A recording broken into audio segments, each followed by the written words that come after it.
It is 6:49 right now. Time for the morning rush. A northern New Mexico educator is now facing a felony child abuse charge for the way that police say he reprimanded an elementary school student. Police say on May the 11th, 19-year-old Salomon Sanchez Roybal washed a 7-year-old student's mouth out with soap for cursing. We did reach out to the school district to see if he's still employed with them. We have not heard back. One of the teens accused of killing an Albuquerque Academy student last year is expected in court today. Police say Isaiah Espinosa, along with Jesse Parra and Cruz Martina, were leaving a West Side party in December when Espinosa shot into the home, killing Jada Gonzalez. Today, a judge will decide if Espinosa will stay behind bars until his trial. Well, happening today, a judge will decide if the man accused of pointing a gun at bikers in the Bosque will stay behind bars until his trial.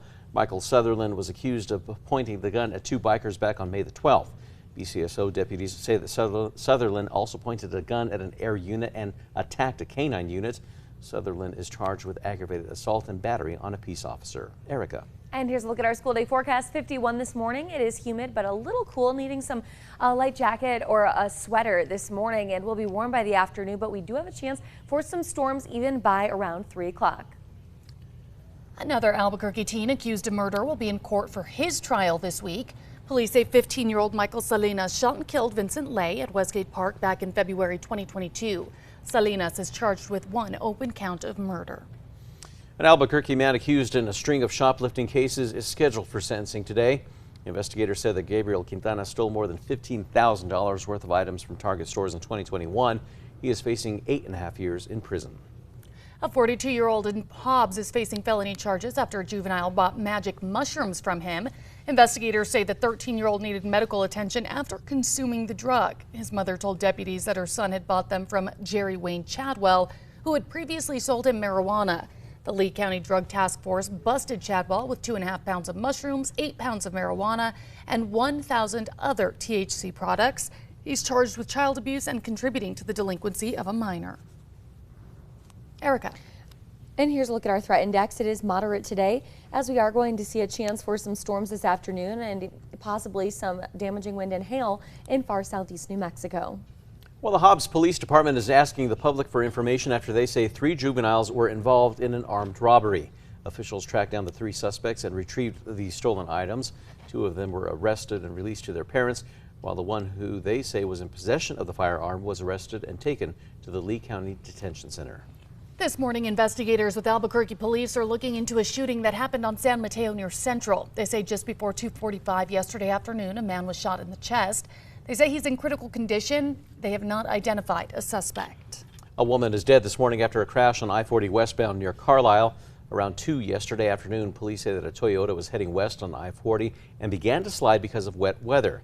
The car then sideswiped a Ford that caused it to spin and was T-boned by another vehicle. The driver of the Ford was identified as 64-year-old Flora Garcia. She died on scene. Alcohol does not appear to be involved in the crash, and seatbelts were used. Erica. All right, a check on traffic. Maps are looking clear, no accidents or slowdowns. And here's a look at the Big I. It's starting to busy up out there. The second annual Hang 8 dog surfing competition returned to Flagler Beach in Florida this weekend. The 30 dogs signed up to surf yesterday, along with even more dogs taking part in a costume contest.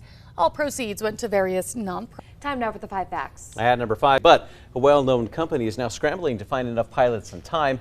Rainbow Riders is in need of those pilots, and the CEO says that right now they only have about 24, but during Balloon Fiesta they usually have around 50. They're hopeful that they're going to be fully staffed just in time for Balloon Fiesta. And number 4, a judge will decide if a man accused of pointing a gun at bikers in the Bosque will stay behind bars until trial.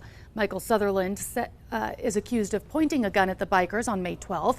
Bernalillo County Sheriff's deputies say he also pointed a gun at them and attacked a canine unit.